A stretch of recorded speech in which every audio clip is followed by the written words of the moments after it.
Hey, Harry here, testing out something new for the show. I'm actually recording my intros on video as opposed to audio. So we are at episode 362, heading into the 11th year of Podcast Junkies, and this is the first. So to all you podcasters who are trying new things, keep on doing them. Look at me, I'm 11 years in, still trying new things, putting myself outside of my comfort zone. So it's something new, but I think I want to encourage you to experiment with your show, which is what I'm doing here.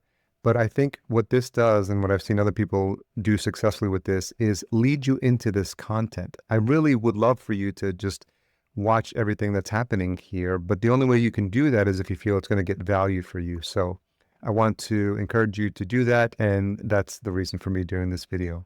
If you are brand new to this show, it's the one where you search out interesting voices in podcasting, get them to kick back their heels and share what's on their mind, their show, or anything they want to talk about. That's what I love about this format. For regular listeners that keep coming back, I really appreciate everything you do. You put a smile on my face every time I see comments, social shares, mentions, or a reply from the email.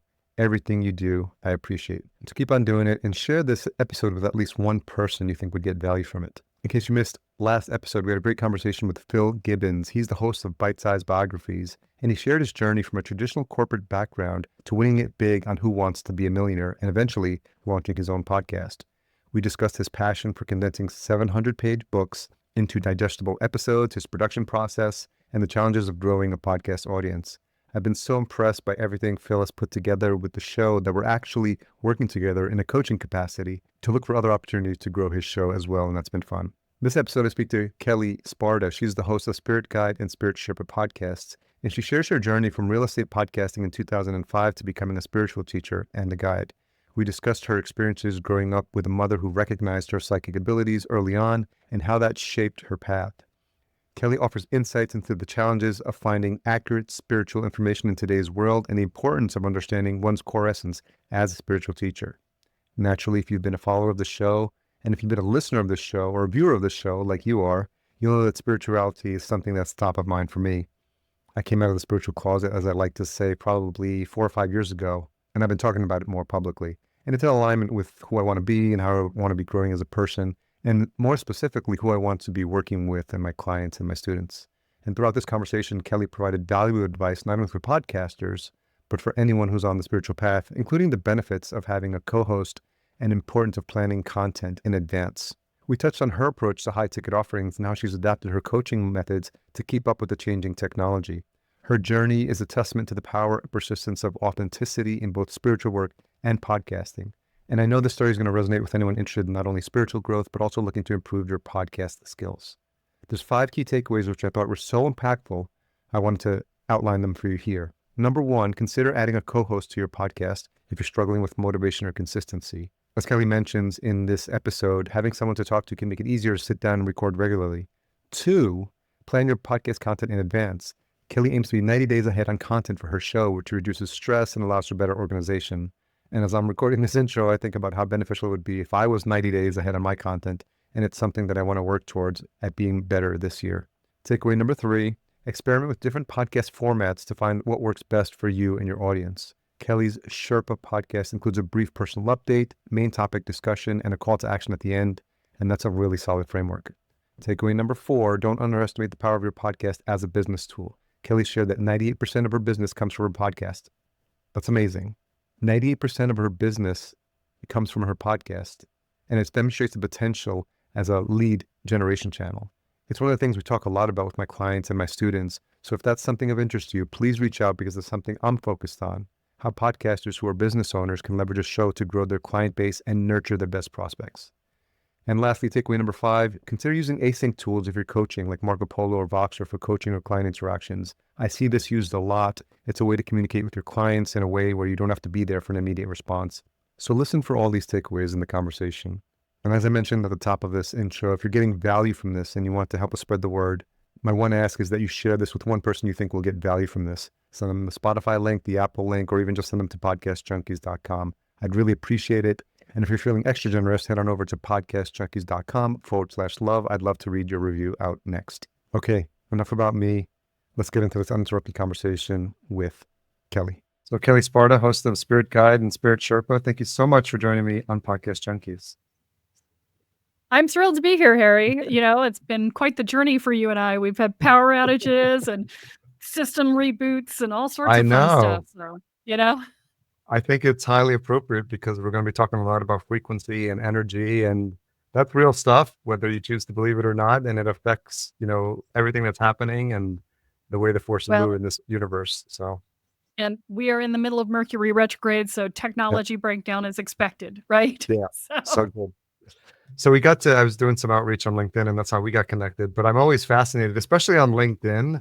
I think last year I did a search for anyone that had metaphysical in their title, just because I was curious, like who's hanging out on LinkedIn that's in this space. And it started a bunch of cool conversations as well. So I think that was part of the outreach. But just to set some context for the listener and for you as well, I've been on a spiritual journey for 20 plus, maybe 25 plus years. Started with like forays into Buddhism, and it quickly like escalated to crop circles and channeling and like Egypt and like light workers and ancient aliens and like Pleiadians, all this sort of stuff. So at this point, like I've gone down every metaphysical rabbit hole you can think of. I'm always letting people know it's going to be hard to like not just outwoo me in terms of like, you're not going to say anything that's going to be like shocking for me because I'm just like, I just love everything because we live in a spiritual world that's full of energy. And so, mhm. and I know you started a show 7 years ago. So maybe let's start there in terms of your podcasting journey. Actually, let's talk a little bit before that because I'm curious where you were in life before you started that first show. And so talk a little bit about your background to set the stage and provide some context. So do you want my first show or do you want the Spirit Sherpa show? Let's start with Because the first show, and then we'll make our way into the most recent show as well. Okay. So my very first show was a real estate podcast back in Oh, wow. 2005. Okay. And nobody knew what a podcast was, including me. I had no freaking clue. And I had a friend of mine who was my web developer, and we lived in Boston at the time, and the very first PodCamp happened in Boston. Yeah. And he's like, "You have to have a podcast." And I'm like, "Well, I could talk. I'm a good talker. So sure, okay." And, it never occurred to me to wonder whether or not anybody I would be talking to would listen. But, I did end up with somewhere around 700,000 downloads on That's that great. podcast before I finally took it down. But it took like 10 years to get those because it was 2005. Yeah. Nobody knew what a podcast was. So hard to Right. listen to back in the days. I mean, I started in Ugh, 2014 and thought I was like late to the party then, and so much has happened yeah. since then. But I've interviewed some of those OGs from back in the day, from when Adam Curry first kind of probably maybe even came up with the term podcasting, and you have to like connect by a physical wire your MP3 player to iTunes to even like Yeah. download an episode. It was pretty janky back then. It was fairly janky, yes. But yeah, I went to that very first PodCamp in Boston with, the likes of John Wall and CC Chapman and Chris Penn and Yeah. Chris Brogan and, Yeah. all of those guys. There were only 200 of us there, so we all knew each other, Yeah. right? Yeah. And, we all lived in Boston. Well, most of us lived in Boston. And so, I came up with those guys. But, I was just a real estate trainer at the time, I was teaching spiritual techniques to my real estate agents.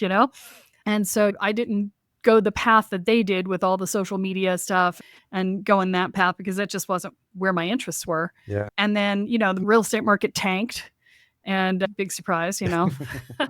And so I shifted gears and moved into business consulting and doing that. And then finally, I was always doing the spiritual work, right? People ask me, well, how did you get into this? And it's like, it's not what I do, it's who I am. My mother raised me in this work. I was 5 years old when she started exposing me to all of Wow. these things and bringing home education cassette tapes because I'm Yes. that old.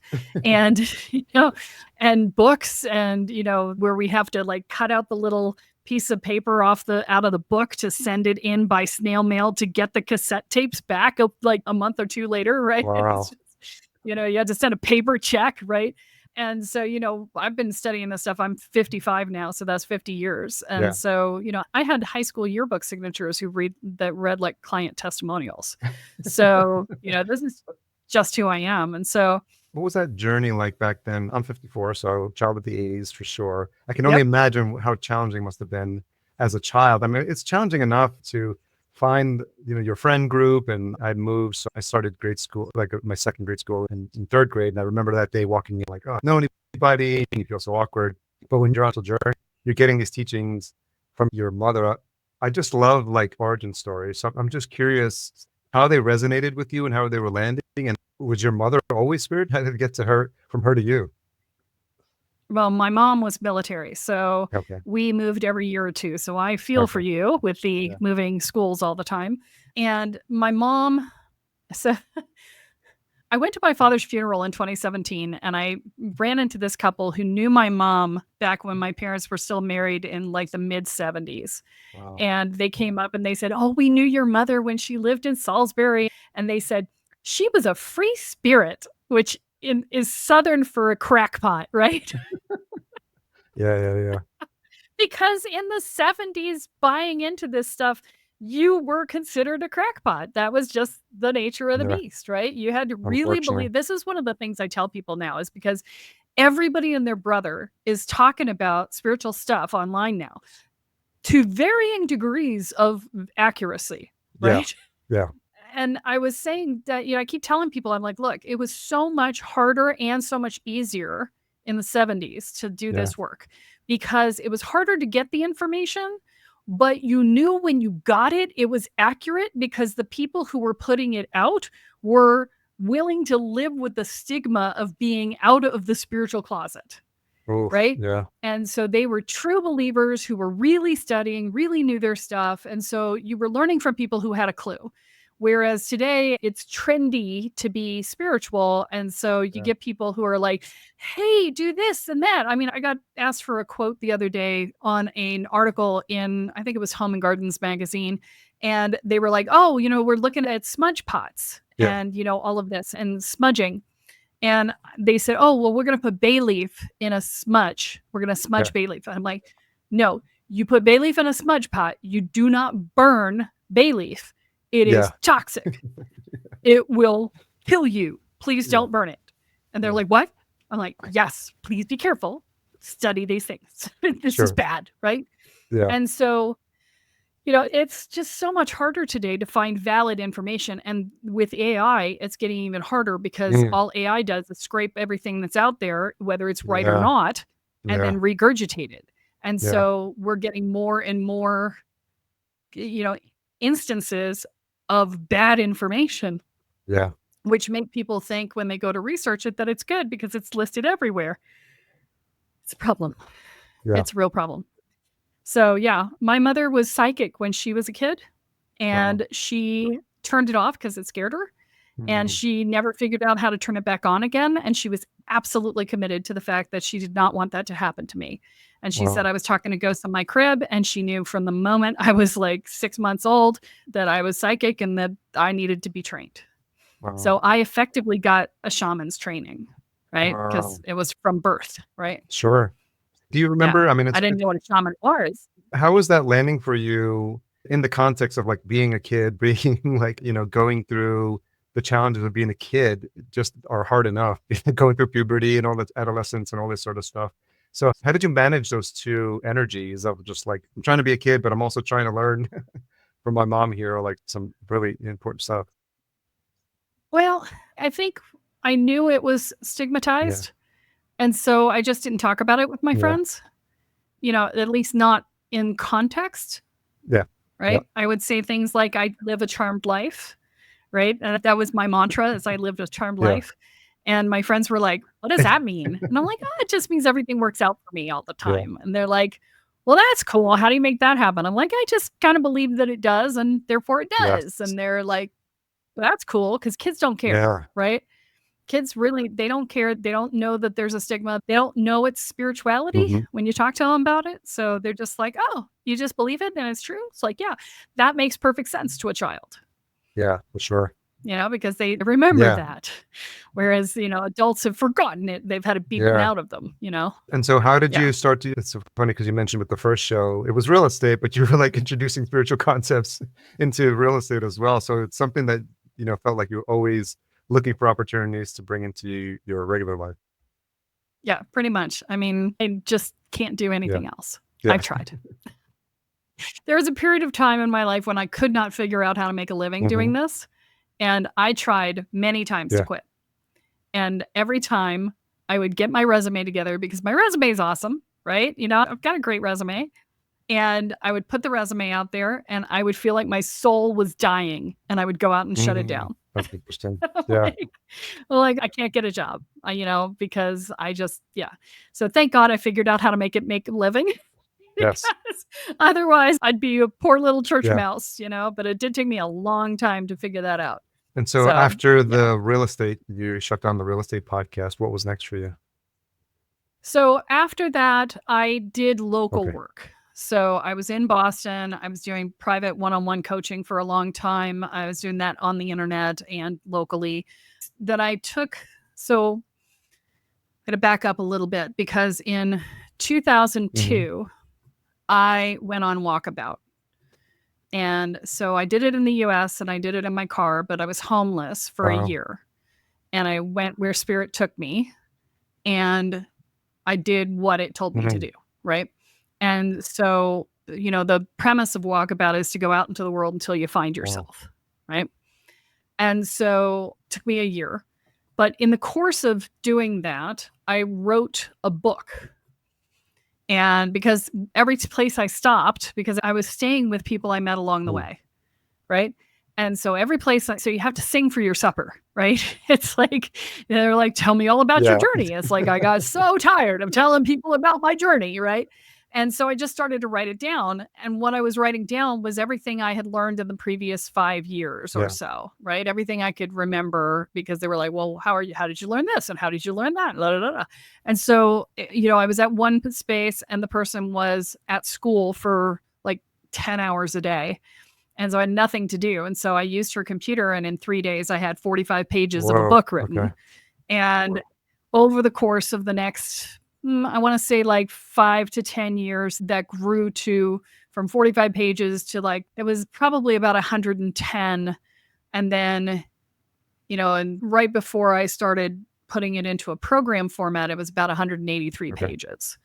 And, I would give it away periodically. I would like hand it to people. Everybody who I went to stay with on Walkabout got the 45-page version. I had a boyfriend that I had later who read the 68-page version forward, backward, and forward again for continuity and context. He was editing it. And he came home because he had done it on a trip to see his parents. He came home with his head in his hand going, ow, ow. And I'm like, what? He said, you need to put a warning label on this book that says, do not read this book too fast or your head will explode. Mm. And he had been living with me for like a year and a half. We'd been living Yeah. together, right? So, it wasn't all new to him, right? But yeah, because all I did was write down what I did and, what worked, right? This was my personal spiritual journey out of my complex PTSD, all the crap, right? The fear, anxiety, worry, dread, self-doubt, inner and outer judgment, all the shit, right? All of it. And so I wrote down what worked and I skipped what didn't because, 95% of the effort in your spiritual journey is trying to figure out one, what do you need? And two, what's going to work to fix it? And so I just took all that stuff out and just shoved it all into a book. And I would hand it out to people and I would come back anywhere from 3 months to 2 years to 5 years later. And I would say, did you ever finish the book? And they, to a person, would say, no, I'm still actively thinking about chapter X. And the chapter would be different for each person, but they would all say that. And I looked at them and I'm like, well, how long have you been thinking about it? And they're like, 3 months, 2 years. And I'm like, okay, do you know you're stuck? They're like, no, I didn't know I was stuck. And I'm like, okay, I can't do this as a book because people don't know they're stuck and they are getting stuck and they can't get through it. And so that's in 2017, I turned it into a online group coaching course. And so it's a hybrid course where it's, an online class and then coaching in addition, right?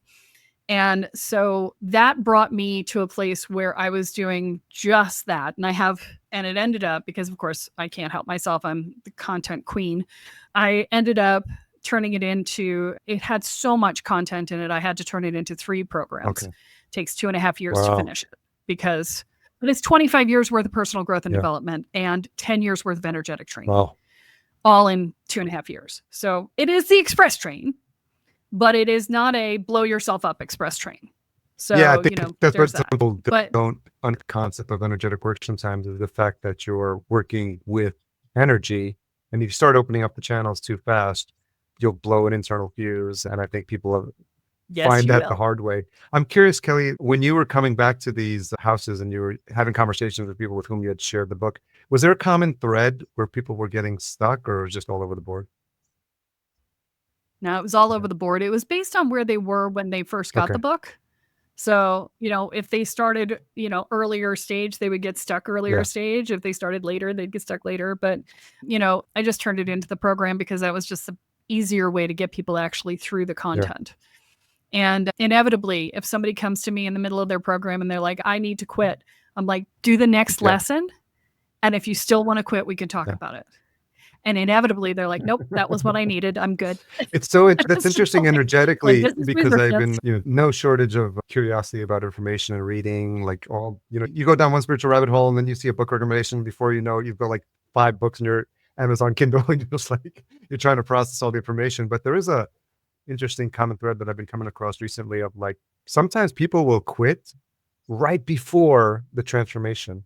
And it's like it's almost like they could only peek Yeah. around the corner and see like, okay, yes, it's been hard. Yes, it's been tough. Yes, it's been challenging. Yes, you feel like quitting. And I think, that sort of speaks to where people feel like that's it. Right when they're ready to give up, and to your point, it's like that's really where maybe faith kicks in or whatever you have to call upon for that, like that trainer that gets you to do that one more rep. You like you need that push because there's really wonder and magic around the bend. I have had long conversations with shaman friends Yeah. of mine, and we are all of the opinion that the best shamans, or no, shamans, period, are made out of stubborn people. The more stubborn you are, the further you will go in your spiritual path. The problem is, the more stubborn you are, the worse it is to do your Mm, spiritual path because you resist the crap out of that's true. everything, right? And when you're like, oh, I want to do it my way. I told my guides to F off for like 5 Okay. years because I'm no, Yeah. doing it my way. You're not going to tell me what Mhm. to do.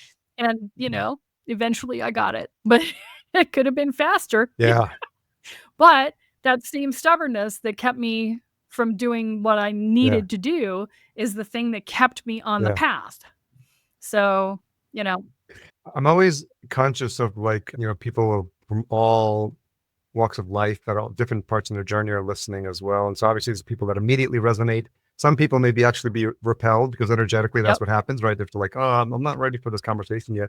But yeah, for the curiosity seekers who are who started their path, you know, even terms like shaman, right? And my guides, people start to roll their eyes and they're like, what's that? Like, so for the layperson or people, where you're introducing some of these topics for the first time, how would you describe what a shaman is and what a shaman I does? love this question because if you ask 100 shamans what a shaman is, they're going to give you 100 different answers. Okay. So, a Yeah. shaman is very loosely someone who acts in concert with the natural elements of the earth, who is connected to nature, Yeah. who is a translator or a connecting point between the living and the ancestors, they act as sort of psychologist, medicine man, healer, Yeah. psychic, whatever, right? And the reason Spiritual doula? well, yeah, the reason that you get different answers from everybody is because their gifts are different. And so a shaman Yeah. isn't just one thing. It is the person who is the spiritual leader for whatever their tribe is, right? And that does not need to be an indigenous tribe. For me, my tribe is perfectionist control freaks, who have a plan and a backup plan and a backup plan for their backup plan, who have a big heart and, just they're empaths and they just are Yeah. constantly living with a level of anxiety that would kill anyone, and Mm. they're just like, huh, what? This is just normal, right? Yeah, those are my Yeah. peeps, right? That's my tribe. Yeah. So, we're Yeah. I guess maybe they're referred to now as neurodivergent. my people aren't always Um, neurodivergent. They have CPTSD, but okay. they don't all know what that is. And in fact, I almost never know what that is. It's complex PTSD that's gained from Complex. a Okay. long period of time of living in an unsafe environment. So if you were bullied, if you had parents who were Mm. alcoholics or neglectful or whatever, Yeah. unsafe for long periods, right? You can also get it from being in an Yeah. abusive relationship, that sort of thing. So but, Yeah. the Yeah. work is different depending upon who you're doing with. And I am not a traditional shaman. So, and the biggest challenge right now is that shaman has started to become synonymous with plant medicine for the uninitiated, and Yeah. I don't do plant medicine. And so I find that very challenging because people are like, "Oh, you do ayahuasca." I'm like, "No, I don't work with plant medicine. I teach you how to do this stuff without using the plants. That's what I do." And I Yeah. do work that is very specifically transformational. It's very specifically up leveling Mm, your own energetic, your own awareness, your own consciousness, bringing yourself into the fullest expression of your authentic self, right? That's the work that I do in the world. And I do mm, that both through the personal growth and development side, but I also do it through the energetic side, which makes me kind of a weird okay.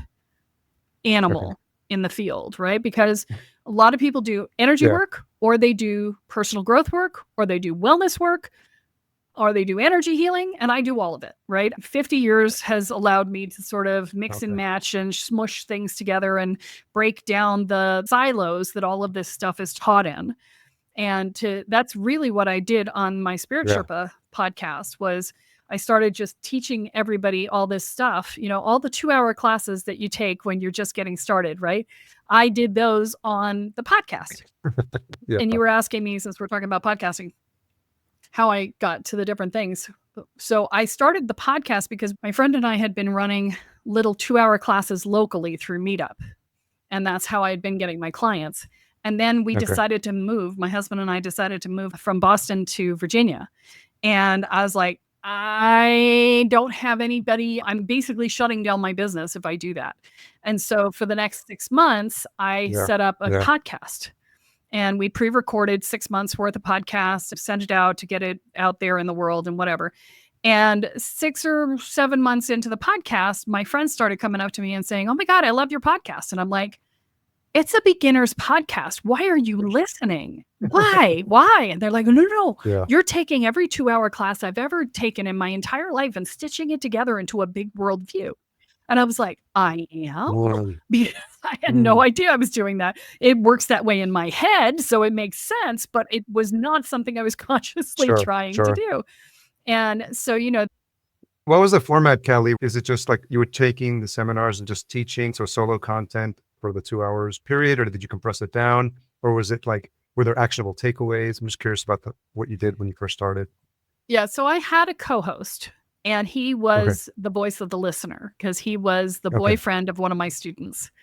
Okay. And he was perfect for that podcast because he would come in and ask me questions and he also Got did it. all the editing, God bless him.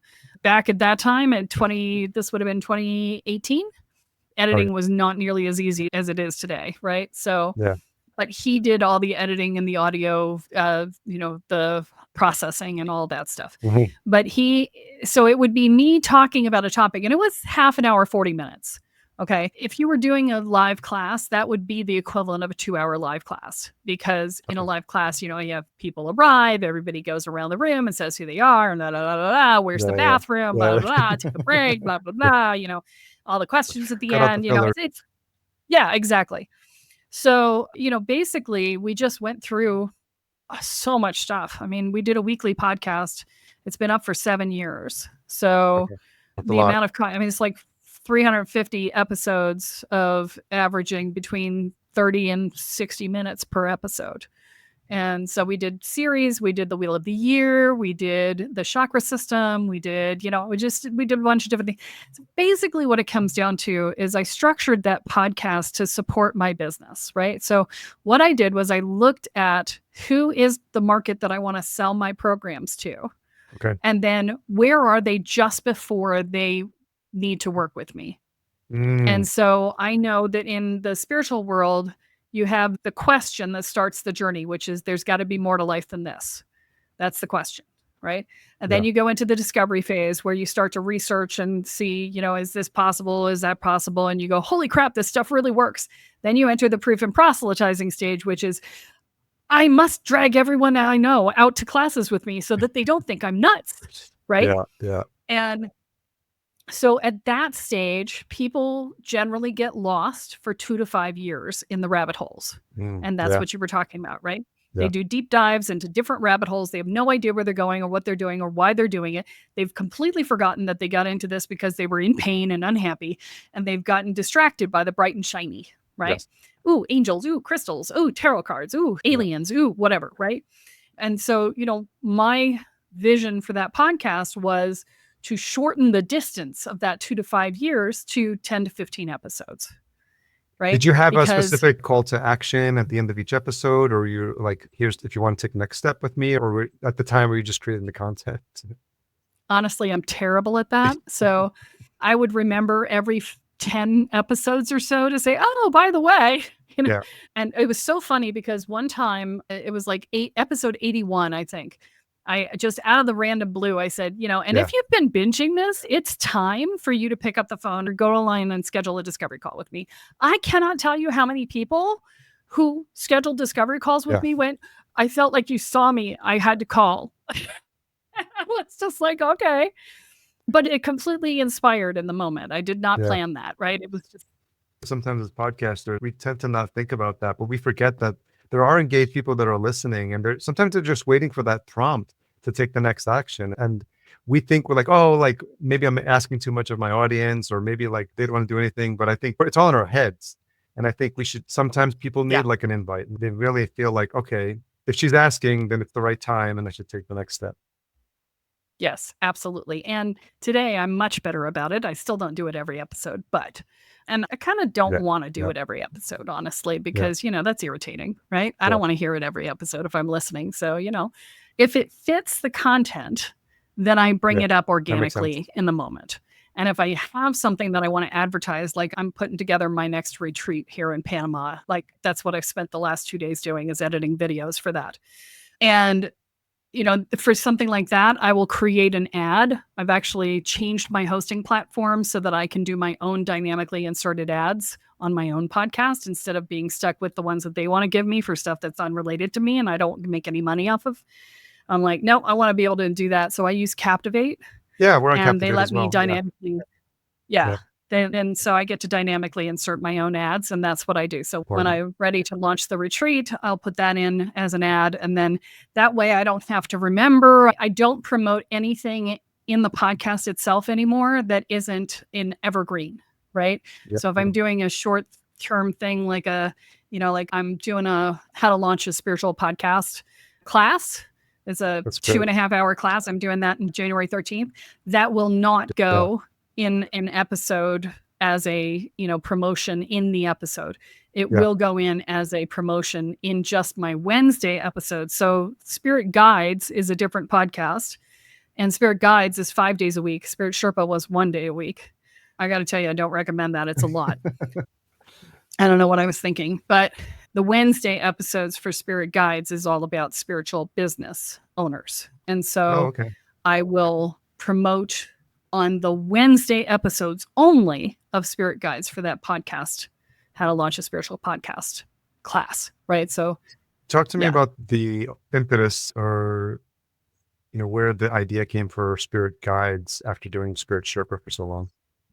Yeah, so this was actually I was hiring somebody to try and help me get my podcast better known because I kind of stalled out in getting more listeners. And, I didn't have the time to figure it out. So I was like, I'm going to hire it. And let me just say this. If you ever hire somebody from a place of desperation or burnout, you're always going to be unhappy with your Yeah. results. Let me just say Yeah. that. Okay. But what happened was this person was saying, hey, we can get you to, I have this idea for you. She's like, I want to do a JV with Okay. you on the back end of this deal. So pay me this amount of money and I will but you have to launch a new podcast because you need to be new and notable for this to Okay. work. And I was like, but I've already got one. I'm like, do I really need to? And she's like, no, you really Yeah. need to. And she's like, but I'm going to do this back end JV with you. That's going to be big money. Yeah. And it'll be very little work for you to do and whatever, right? And she's like, I'll take a piece of the business, but, I'll do all the marketing and then, we'll split the income on it. And I'm like, okay, that sounds like a good deal.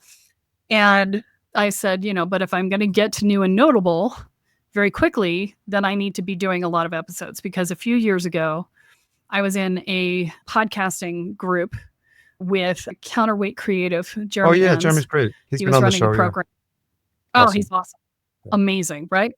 And I had met this woman who was also in the spiritual world, and she and I compared notes, and we were at exactly the same amount of downloads per episode, but I had started 3 years before, and she had started the last year. And I was doing 1 episode a week, and she was doing 3 episodes a week. And I was like, okay, so speed to getting more listeners is more episodes. And that's why I went with 5 episodes a week. And I thought, okay, one of my episodes is just a question for journaling. It takes no time for me at all. It's just, do it, right? 3 of them are a lot more work than that. And one of them is stuff that I've done in the past that is repurposed into the podcast. So it's just, it's called Thursday Thoughts, right? So Mondays are the equivalent of Spirit Sherpa, and we cross post those. Wednesdays are the spiritual business owners, and then Fridays are the evidence that the magic is real. So it's me doing readings and sound healings and, anything like that, right? And so that's how that. Who would you say the audience is for the Daily Show? It's the same audience, but the energy is different, right? So the energy is distinctly different from Spirit Sherpa to Spirit Guides. Spirit Sherpa, and you'll know this because you've done the dive down a bunch of different places, right? So metaphysical communities have one energy to them, right? And Wicca communities have a different energy, and shamanic communities have a different energy, and Reiki communities, right? They're all different energetics, right? The Spirit Sherpa energy is much more of the serious spiritual seeker energy, right? Whereas Spirit Guides, it's lighter, right? It's more the people who are looking to be spiritual. They want to have a happier life. They want to, be able to talk to their guides, and they want to do that, but it's not so heavy, right? There's not that deep dive in personal growth that I got into with Spirit Sherpa. I was being the Sherpa, right? I was carrying them up the mountain, right? I was carrying their baggage up the mountain, right? Whereas in Spirit Guides, I'm like, here's some topics to consider. Here's some things to look at. Here's, my content is like super intense. People tell me that they have to listen to episodes 2 and 3 times to get all the content because I'm always like delivering so much content. But, 50 years of study will do that to you. Like I always have something else to say, and I'm channeling half of that shit anyway. So, Yeah, you're carrying a huge energetic load. So to kind of close a couple of loops, the person you worked with and you did the JV with, how'd that turn out? Well, they got sick and ended up in the hospital, and they haven't come out yet. So it didn't. Yeah. Okay. And was there anything about the strategy that she was suggesting that would be helpful for folks trying to grow a show or anything? No, I mean, it's a really advanced level of stuff. It was basically, you ever see Dave Ramsey has his preferred partners program? She saw that I had enough stuff going on because I was also training other coaches and doing all this. I was really far along in my business. And so you have to be really far along in your business for something like that to work.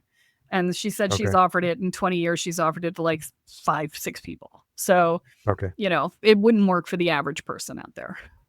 If you're really far along in your business, you could probably pull that off. But yeah. And it's probably just leveraging the networks and the compounding effect of the networks. I mean, it's taking the celebrity of the person that you're working with and, using. The idea is that they're leveraging the association with me to be considered, more gravitas, right? And because of their having been part of the preferred provider program, right? That sort of thing. Okay. Yeah, it's just, that's what it is. And the people who work with the organization could therefore work with those people in different places, right? Got it. Yeah. Yeah. And then the woman that you met that had a similar show, but she had been doing it less time and had same numbers as you. Did anything come out of that conversation or your time in Jeremy's group that was helpful to grow the show? Well, Jeremy saved my mental state so many times I can't even tell you. The organization that he gave me, because I would literally show up to sessions with the original co-host, because I've been through 3 co-hosts now. But I would show up to those episodes and I would just have no idea what I was going to talk about. And I'd just be like, I don't know. What do you want to know? What do we want to talk about? And we would spend like 10 minutes before the episode would start with me just trying to figure out what I wanted to talk about. And the biggest thing Jeremy gave me was sanity. You know, my co-host had set up this lovely spreadsheet, which was super helpful, right? And that spreadsheet allowed me to track everything and whatever. And with the 5 days a week, that spreadsheet is gold, right? Because I'm doing recordings. I've got 2 different co-hosts for my Spirit Guides podcast. I do one on Mondays with one and one on Wednesdays with another. And keeping track of, have we produced the Tuesdays and Thursday episodes, which I'm not touching? Are they done? Or do we have them in line? Are we ready? Because we're having to do all the snippets and everything else for every single episode. It's just like, Well, you know, it's a lot. it's a lot. And so, you know, without that spreadsheet, I would have just been dead by now. But, you know, Jeremy giving me this motivation to start to pre-plan my episodes instead of, you know, winging it. I still hate coming up with topics. It's like my least favorite thing to do. But now I just throw it out to my Facebook group on my mailing list. And I'm like, what do you want to know? Right. And they help me out. But, you know, and then of course, now I'm doing ChatGPT research and, you know, Perplexity and whatever to find out what the big search terms are and things like that. But yeah, just getting organized and being able to sit down, and I lay out my topics probably 6 to 9 months in advance most of the time. Wow. And then I could just show up and produce content. We shoot for being 90 days ahead on content for the Spirit Guide show. And that's because there's so many moving parts. And it makes life easier to just have it all in the can and know that you've got it covered. And it turned out to be a good thing because we were 90 days out. And then I was in a production of Mamma Mia. I was being the lead and the music director. And then I got sick. In your spare time. And then I ran my retreat. And next thing I knew, we had like 2 weeks left on one of the things. I'm like, oh, crap. So now we're recording 2 to 3 episodes a day per show that I do with people. You know, we're keeping it shorter. We're doing this one's shorter. We're not doing 30 to 60 minutes anymore. We're doing more like 20 to 30 minutes. It's easier for people to consume. And if they want deeper dives, they can go back to Spirit Sherpa because it's still up and running. And I'm like, you know, if you want a deeper dive, go over there. And we're doing the lighter stuff over here. Not that anything I do is light. Let me be clear. I'm not capable. I can't. I'm not able. I try and I can't. So, Kelle Light is probably miles ahead of most people's regular. So this is one of the things that I tell spiritual teachers when I work with them, spiritual coaches and stuff. I say, look, you need to know what your core essence is. If you want to market yourself in the spiritual world, you need to understand what the essence is that you bring to the table. I am an initiatrix. I stand in the doorway of initiation. I carry the energy of transformation. I can't do anything that is fluffy bunny. I can't. I can try and it won't work. Okay. It's got to have some weight on it. It's got to have some meaning behind it. Well, it's not that it has to. It's that it does. I don't care. I would be perfectly fine to do something that's light and fluffy. I can't. I have tried many times and it never ends up being that way. I just ran a retreat 3 weeks ago. And from my perspective, I was like, yeah, we'll do some ritual, we'll do some education. It'll be a workshop-based format. It's not going to be the intensive transformation thing that I do when we do these shamanic journey type retreats, right? Where you're literally walking through the shamanic journey and it's intended to transform you, whatever. And so I'm like, oh, this will be great. It'll be good. It'll be fun. It'll be interesting. It's only 3 hours a day of content and a ritual. It'll be good. Every single person to a person left going, oh my God, my whole life has changed. I feel totally different. I am completely up-leveled. And I was just sitting there going, okay. But when I looked back at what I was doing, I was like, oh, well, of course. I did this ritual and I did that ritual and I did a Kundalini awakening and I adjusted their energy and I did some healing work. To me, all of this is just like little things, right? To me, it's like little things. But you put them all together in a week and people are like, you know, life exploded up. And so I finally got, you know, I just finished rewriting the sales page to reflect the truth of what the retreat is. Probably get some testimonials in there too. Oh yeah, I got some great testimonials. And I told you I've been editing videos. So, but yeah, it's one of those things where you need to be able to recognize who you are. And, Mm, so many people, especially in the spiritual world, undervalue who they are and what they do, right? They're like, one of the assignments I used to give people back when we were running an event called Manifest Your Mission would tell them to write their CV, right? Their curriculum vitae, their yeah. resume of Resume. everything they'd Yeah. ever done, right? And I had one person turn it in and she had put an entire 10-year apprenticeship as a single line item. And I'm like, no, this is why you don't know, right? Yeah. This is why Yeah. you don't know. And how good you are is because you compress down 10 years worth of work into a single line item. Like, no, Yeah. no, no, go Yeah. back and do it Playing again, right? small. But this is what I'm saying is that we think because we can do it that everybody can do it. And Yeah. that's just not true, right? So, I mean, eventually could they do it? Sure, but not today, right? With all this podcast, years and years of podcast experience, tied into your spiritual journey over the years, sometimes it's hard to see the progress you make when you just kind of look back at maybe yesterday or a couple of weeks ago. But now that you look back, going back all the way to 2005, how have you grown as a podcaster and as a teacher over the years from your experiences? Well, so it's very interesting because when I first started, I felt like I was talking into the void, Mm, right? yeah. I was like, I don't know how to do this. I don't have any interaction. Da, da, da, da. What is this about? I feel like an idiot, right? And, on video was even Yeah. worse because initially we started out audio only. So thank God, because, you add video into it, it gets a little more Yeah. complicated. But as time has gone on, I've learned how to tap into the morphic field of the listener. Mm, And now I can actually hear the questions that the listeners are asking as we're talking wow. and be able to answer those questions. And because, it's everything exists in the eternal moment of now. Yeah. So this is a 0 point field, right? So if they are thinking it as they're listening to it, I can tap into that. Okay. That's just there, Yeah. right? And so that's been helpful. And I think the other thing is that I've learned how to be better at the self-promotion Yeah. piece, saying up front, hey, remember to like, subscribe, and share, right? I still suck at it on my TikTok channel. I'm going to be honest. Yeah. I'm just terrible about it. But, I've gotten better at that, definitely better at the planning side of things, Mhm. which has been like, that has taken a lot of the stress off of Yeah. me. And outsourcing. Yeah. Important. Outsourcing, just, I have to say, if you're going to start a podcast, unless you're doing interviews like you're doing where you're constantly on a call with somebody, get a co-host. It is so hard to get yourself. That was the hardest thing because my first podcast, I did not have a Yeah. co-host. It was just me. Yeah. And I had the hardest time getting myself to sit down and just record because I didn't have anybody to talk to. I was just talking to myself.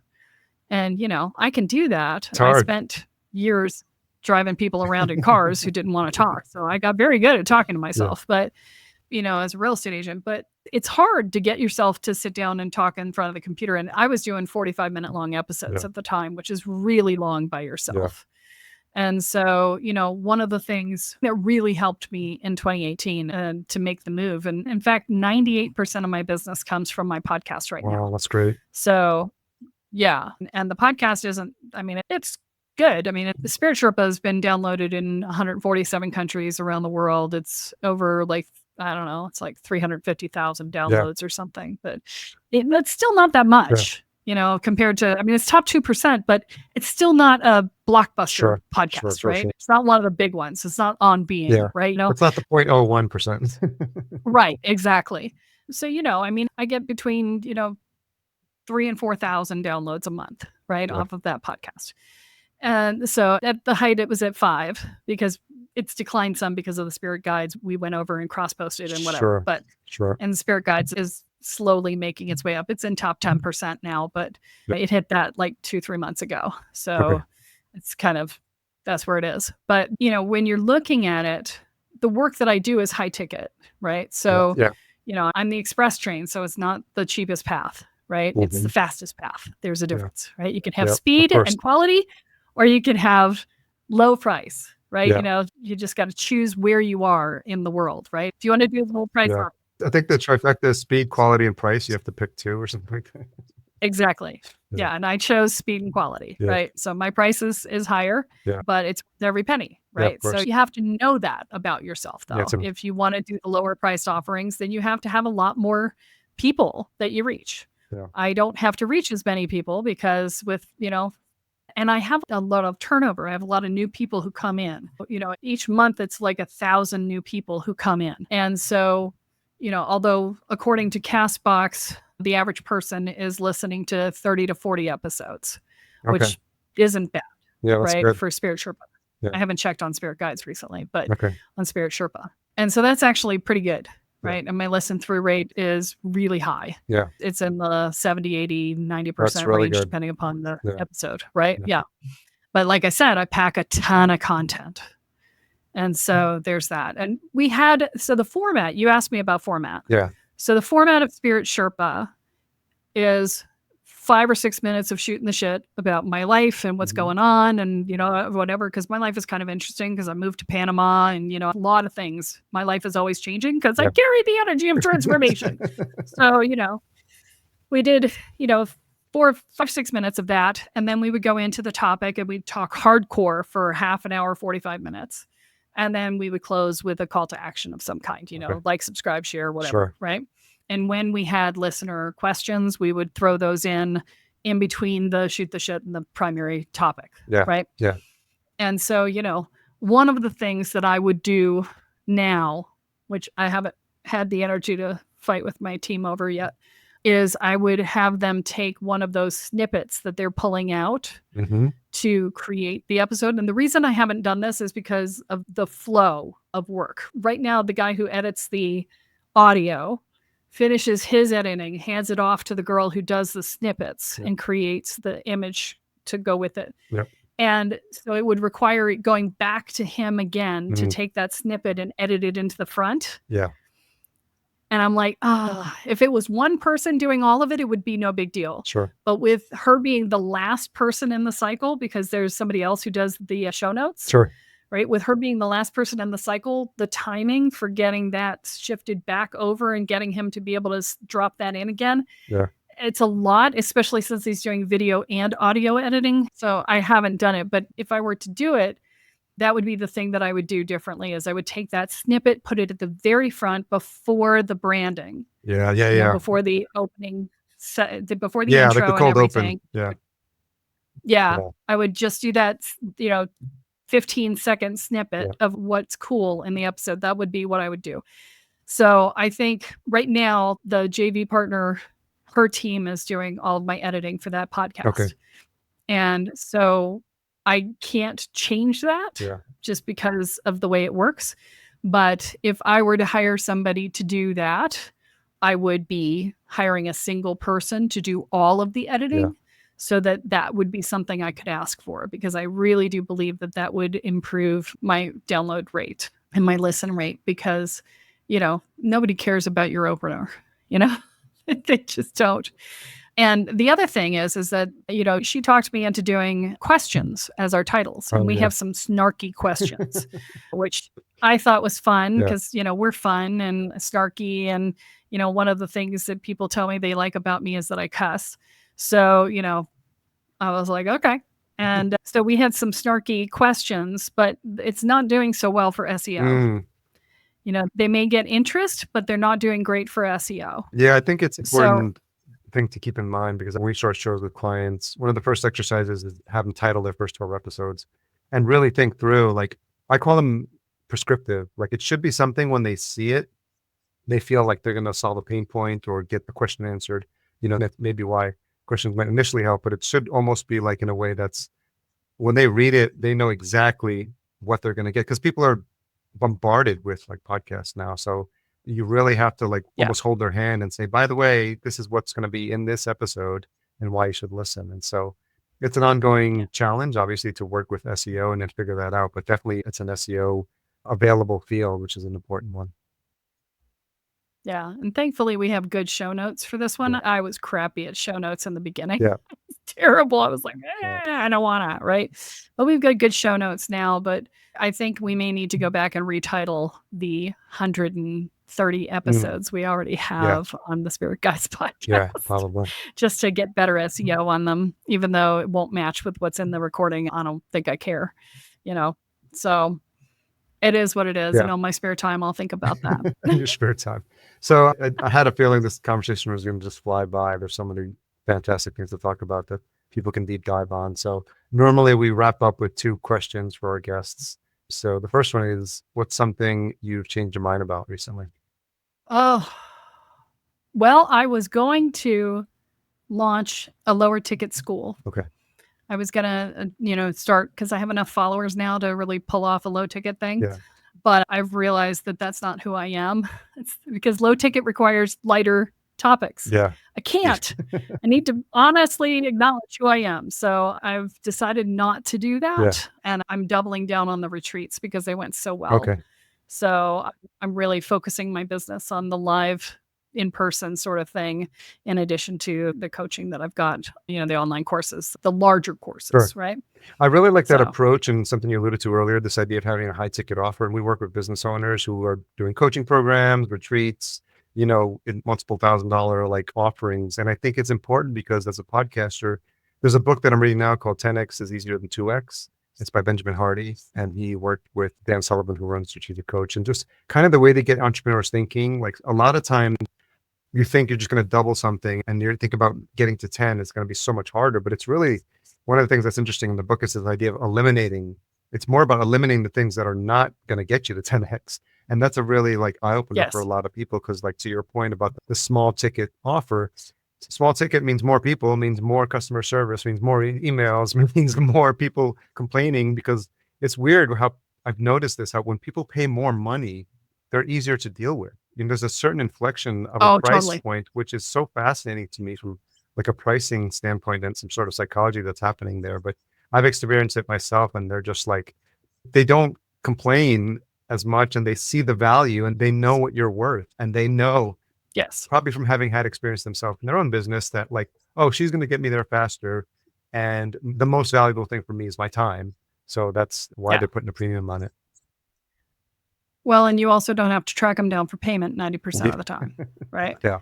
Yeah. You inevitably, if you sell something for $200 or less, that last $50, because they are all going to want to break it into 4 $50 payments, right? And then that last $50 that you'll never get, Yeah, right? yeah, It's yeah. just, it's the worst thing dealing with people who are in that place. And, it's not, I don't want to say that they're bad people, because I No, have been in the place where of I had course. to choose Same. between rent and finishing Yeah. stuff and whatever, right? Yeah. I've been there and it sucks.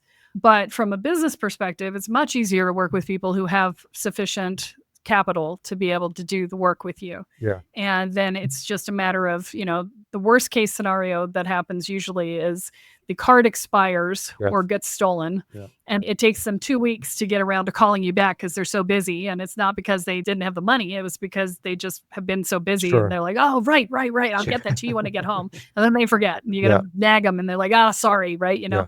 And it's not like it's a problem. It's just, that's the Life worst that happens. you get. Yeah. Yeah, life happens, Yeah. right? So they're busy. But, this is why I've shifted a lot of my coaching to Marco Polo, because I was having timing issues with getting people into my system. Okay. And they're like, oh, well, I can't make that day in time. So what happens? I don't get any coaching. And Yeah. it's like, well, I had a process where it was messenger and coaching. Mm-hmm. And I said, you know what? Let's just turn it into Marco Polo. And Marco Polo is an asynchronous app that allows you to do, it's like FaceTime, but asynchronously. Is it like right? Voxer? And it's same thing as Voxer, but with video. Okay. Yeah. Right. And so I love it because now everybody just checks in when they feel like it. Yeah. That's great. And I can respond when I'm available. Mhm. And because it's video, unlike with Messenger, where I would sit in front of the TV and answer messages at 10 o'clock at night, because it's video Yeah. and I'm in the dark, I can't answer it, which makes me do a better work-life balance, That's right? true. That's good. So That's I'm smart. only doing it during work. Yeah. That's a good Yeah, point. I love that. And if I have a client who is on a flight and in Hong Kong or, Bali or something, and they're doing a retreat somewhere on the other side of the planet and they want to talk to me, they can talk Yeah. to me in the middle of the Yes. night and I will answer Yeah. them in the middle of their night and we will have a conversation. And if we happen to be online at the same time, it's just like, it's real time. You just, they say something, you Sure. say something, they say something, and, It's a great model. it's not Yeah. a problem. And if you need to, you hop on Zoom, but most of the time you don't. No. It's awesome. Asynchronous It's on demand coaching. Asynchronous is a wonderful add-on for coaching. Definitely. Yeah. And well, it's not an add-on for me. I include Yeah. it, but yeah, because I'm not doing the coaching Yeah. calls. I'm Oh, that makes just doing the sense. asynchronous. Yeah. Right. Yeah. And people Yeah. appreciate that. And I think the people who respect you and your time, they never abuse it, because people think in the beginning, like, oh, they're going to be calling me all the time, but they don't, because they value the fact Yeah. that they have that access and they don't want to like abuse it. So I think that's, and Yeah. again, I have one person who basically uses it as a way to she uses it as a diary, Mm, right? And so she'll record anywhere from 3 to 7 minutes a okay. day, right? And I paid for the version where I can get a Oh, transcript okay. and where I can listen at 2x Perfect. speed, right? And so it's not onerous, right? So it's not a problem. But yeah, it just depends on the person. And most of her stuff doesn't require a lot of stuff back. It's just her saying, Mm, this is how my thinking has changed. And this is, like the last one she sent, I was like, hey, can I use this as a testimonial? Because it was awesome. awesome. And she's like, yeah, awesome. That's The other thing great. is I'm That's getting right. instant testimonials, right? I can Yeah, just use that's that as a smart. testimonial, right? I was like, hey, can I use this? And Nice. I just hit That's download great. and now I've got a testimonial. So yeah. So last question, what is the most misunderstood thing about you? Well, I told you about the shaman thing and the psilocybin and whatever. I don't do that stuff. Most misunderstood thing about me, other than that, that's a good question. I think what it is that people look at me and they think that there is this, I don't want to say about me, okay? Because it's the most misunderstood thing about me is the plant medicine thing. But Yeah. the most misunderstood thing about the work that I do Sure. is this idea that people come in thinking, oh, I'm going to learn how to cast magic missile, right? They're like, I'm going to learn how to be magical. Yeah. And I keep explaining to people that, if you want to truly be magical, if you want to truly tap into all of your resources, you have to do the personal growth work, because the limiting beliefs keep you from your power. And if you don't clear those, then you don't get to your power. And your power will always be limited. And what happens when people go down that path and they refuse to do that work is that they look outside of themselves for their power, and they end up doing things like black magic and, all going down really bad roads, right? Yeah. And, they're intertwined. People are like, oh, I want to do the personal growth work, or I want to do the energetic work. But you got to do both, Yeah. or else Yeah. you're going to be inherently limited by whichever one you're not doing, right? Yeah. That's an important takeaway. Well, a great way to put a bow on this, a magical bow on this conversation. Kelly, definitely like brought the energy. I really appreciate connecting with you. And I think the work that you're doing is needed in this world. And, we're moving through a phase where everyone is tapping into realizing that we all are spiritual beings, and, we are and living this, this human life for a brief period of time. And then who knows what happens next. But I think more and more people are aware of that, are leaning into that, and are being curious about what is, what's the next level for me, to move beyond this 3D construct and this 3D space. And I think having teachers like you who can hold their hands throughout this process is extremely helpful, extremely valuable, because like you said, there's a lot of ways to go off the path in a way that's not healthy energetically, and people, like you said, black magic, and this is really serious stuff that could really mess people up if they're not aware of what the energy that they're working with. They start opening up these channels, and once they're open, anyone and everyone is invited to the party. So just be careful with all that. So I just really appreciate the work you're doing, and I just loved hearing your journey, because even from a podcasting perspective, but also from a personal journey perspective, it's been fascinating, and I really appreciate our time together. Awesome. Well, as we said, you'll have to come on to my podcast and be on a Friday episode where I do a reading for you. That would be awesome. And I'll share with my audience as well. Where's the best place for folks to connect and learn more about what you got working on? KelleSparta.com, spelled just like you see it on the screen. Kelle. Yeah. Well, that's the best way to find me. It links to all my podcasts. It links to everything I'm doing. Yeah. Super simple. Yeah. And we've got all the links, and we'll put all those in the show notes as well. Thanks again for your time, Kelly. I really appreciate it. Thanks for having me, Harry.